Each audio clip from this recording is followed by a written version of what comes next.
2022 में शुरू हुआ रूस यूक्रेन युद्ध, अमेरिका के प्रतिबंध और अब बांग्लादेश के साथ भारतीय रुपयों में व्यापार। क्या यह डॉलर की ताकत को चुनौती देने की शुरुआत है? ये खबर रूस और बांग्लादेश के द्विपक्षीय व्यापार का है। रूस ने बांग्लादेश के साथ में द्विपक्षीय व्यापार का भुगतान भारतीय रुपयों में करने का प्रस्ताव दिया है।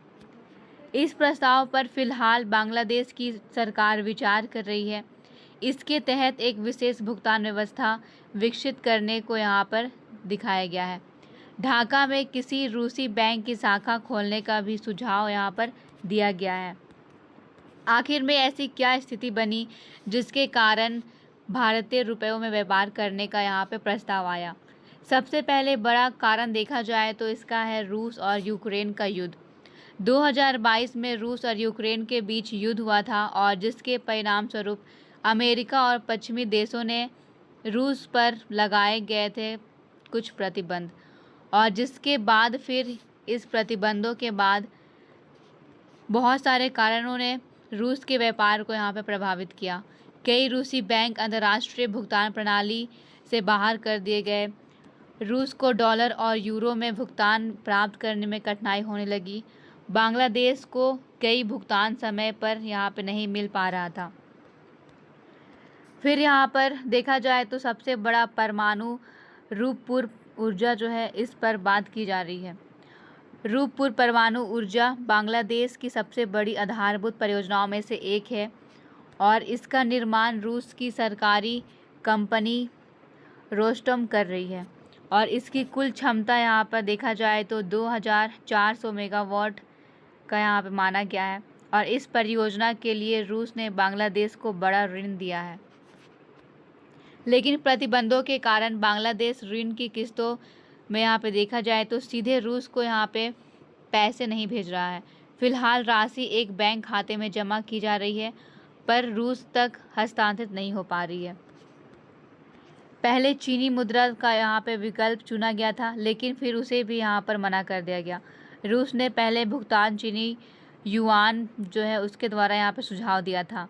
फिर यहाँ पर देखा गया कि चीन और बांग्लादेश के कई बैंक अमेरिकी प्रतिबंधों के कारण जोखिमों से यहाँ पे बचना चाहते हैं, इसलिए इस व्यवस्था को उन्होंने यहाँ पे सफल नहीं किया। अब रूस भारतीय रुपये को एक वैकल्पिक माध्यम के रूप में देख रहा है। भारत के रुपये में यहाँ पे अब व्यापार करने की योजना बनाई गई है। भारत पहले से ही रूस के साथ में कुछ व्यापार जैसे कि यहाँ पे देखा जाए तो लगभग जो है भारतीय रुपये में करता था। यदि बांग्लादेश भी रुपयों का यहाँ पे प्रयोग करेगा तो फिर डॉलर पर जो निर्भरता है दोनों देशों की, भारत और बांग्लादेश की, ये कम हो जाएगी। भुगतान आसान हो जाएगा क्योंकि ये अपने देश का भारतीय रुपयों पर यहाँ पे व्यापार होगा। भारत की जो क्षेत्रीय विनिमय केंद्र है इस पर मजबूती देखने को मिलेगा। रूस को इस व्यापार से अगर देखा जाए तो यहाँ पे कुछ हद तक लाभ हो सकता है, जैसे कि रूस के ऊपर अमेरिका और कुछ देशों ने यहाँ पे प्रतिबंध लगाया था 2022 के यूक्रेन युद्ध के साथ में। तो फिर ये प्रतिबंध होने के बाद भी उसका व्यापार जो है ये जारी रहेगा, तो उसके लिए यहाँ पे कुछ हद तक जारी यहाँ पे एक भुगतान मिल सकता है।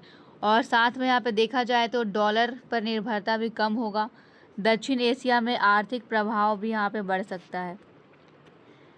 इस समझौते से इस परियोजनाओं से बांग्लादेश को भी यहाँ पे लाभ होगा, जैसे कि रूपपुर परियोजना का जो वित्तीय संकट है ये अब कम हो जाएगा। रूस से उर्वरक, गेहूँ और अन्य जितने भी ज़रूरत की चीज़ें हैं ये आयात की जा सकती है। ऊर्जा सुरक्षा मजबूत होगा और भुगतान प्रणाली अधिक स्थिर बन सकती है।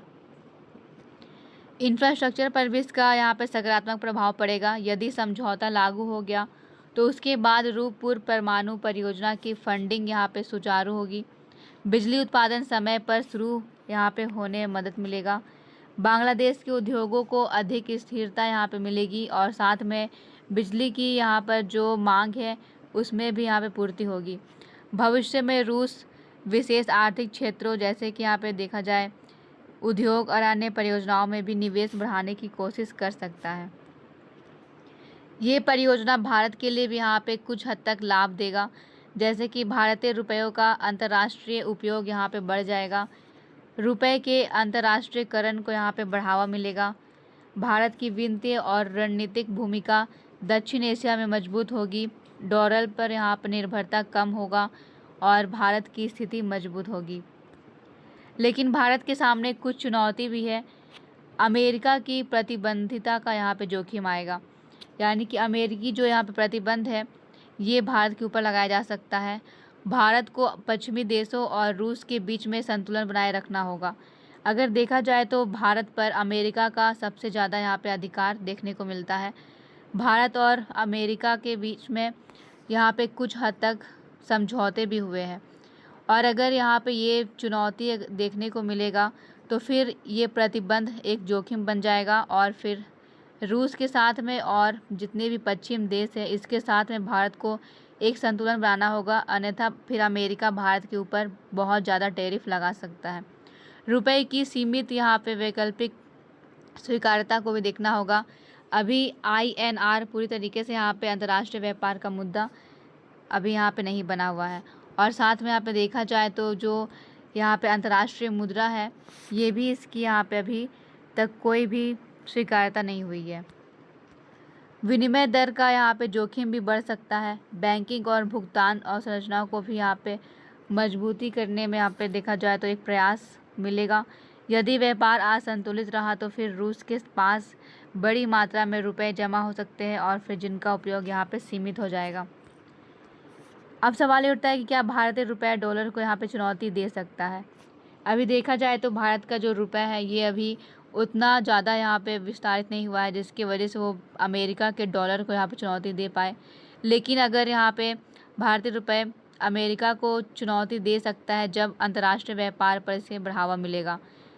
जब यहाँ पे बढ़ावा मिलेगा तो उसके बाद डॉलर पर निर्भरता भी कम होगी और फिर इसकी मांग भी बढ़ते हुए जाएगी। रूस बांग्लादेश व्यापार का रुपए में निपटान इसी रणनीति का हिस्सा माना जा सकता है, और इसे देखा जाए तो यहाँ पे डॉलराइजेशन की वैश्विक प्रवृत्ति से जोड़ करके देखा जा रहा है। क्या अमेरिका भारत पर दबाव बना सकता है? अगर देखा जाए तो यहाँ पे सवाल ये उठता है तो फिर यहाँ पे अमेरिका भारत के ऊपर दबाव बनाएगा, और यदि देश में डॉलर को छोड़ करके स्थानीय मुद्रा यानी कि रुपए का यहाँ पे व्यापार में अगर उपयोग किया जाएगा तो फिर अमेरिका अपने लिए इसे आर्थिक प्रभाव का चुनौती मानेगा, और फिर वे अपने प्रतिबंधों को देशों की अपेक्षा यहाँ पे जितने भी देखे जाए तो डॉलर को यहाँ पे पालन करने के लिए वो लोगों को दबाव डालेगा, और फिर अगर कोई देश अगर उसके इस व्यवस्था का पालन नहीं करता है तो फिर अमेरिका उन पर बड़ी मात्रा में टैरिफ लगा सकता है। भारत पर संभावित दबाव के यहाँ पे तरीके देखे जाए तो जैसे कि यहाँ पे व्यापार जो है व्यापारिक वर्ताओं में दबाव बनाया जा सकता है, वित्तीय प्रतिबंधों की चेतावनी दी जा सकती है, और यहाँ पे कुछ हद तक संभावित प्रभाव में जैसे कि यहाँ पे दोनों देशों के बीच पर जो संबंध है ये यहाँ पे प्रभावित होगा। भारत और अमेरिका अल्पकाल में कुछ मतभेद के रूप में यहाँ पे जुड़े हुए हैं, लेकिन यहाँ पर देखा जाए तो रक्षा, quad, Indo Pacific, semiconductor, AI और चीन को संतुलित करने जैसे यहाँ पे कुछ साझा हित है, जिसके कारण दोनों देशों के बीच यहाँ पे संबंधों में कुछ यहाँ पर प्रभाव देखने को मिल सकता है। अभी वर्तमान में देखा जाए तो भारत और अमेरिका के बीच में यहाँ पे संबंध जो है थोड़े अच्छे हैं, क्योंकि AI और सेमीकंडक्टर वाले क्षेत्रों में भारत को अमेरिका से यहाँ पे सहायता मिल रहा है। दोनों देशों के बीच में यहाँ पे समझौते भी हुए हैं, लेकिन धीरे धीरे ये यहाँ पर कुछ चुनौतियों को भी दर्शाएगा। इसलिए यहाँ पे देखा जाए तो जो कंपटीशन है, कंपटीशन विद कॉरपोरेशन का उदाहरण यहाँ पे माना जा सकता है। वर्तमान समय में भारत और बांग्लादेश के बीच का जो संबंध है ये भी यहाँ पे अभी सही नहीं है।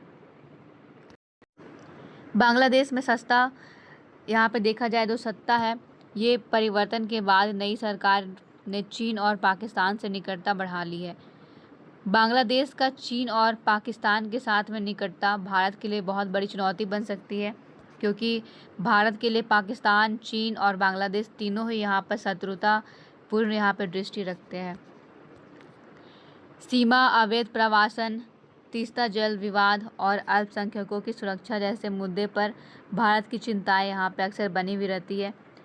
इसके बावजूद भी व्यापार और यहाँ पे कनेक्टिविटी दोनों देशों के लिए बहुत ही महत्वपूर्ण है। यदि भविष्य में ब्रिक्स करेंसी बनती है तो फिर यहाँ पर उसका क्या प्रभाव होगा।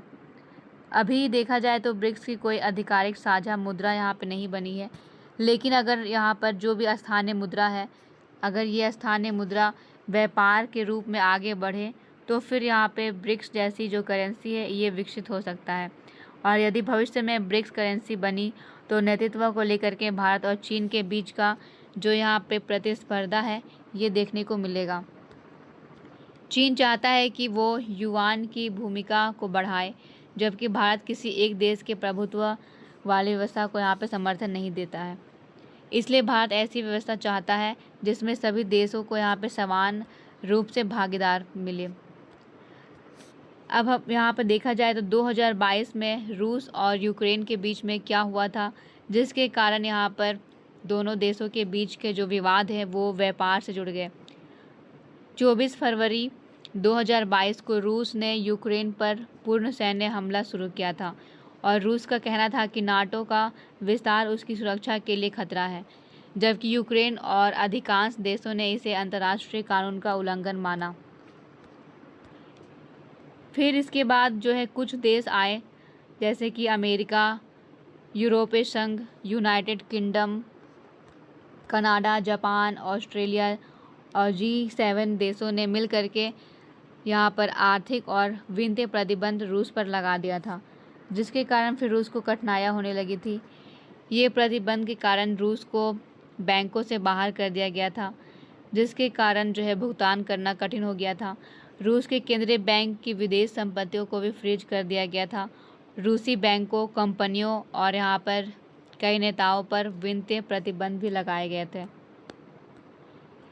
और इस प्रतिबंध से रूस के तेल, गैस और अन्य वस्तुओं के आयात पर भी कई देशों ने प्रतिबंध और सीमाएं लगा दी थी।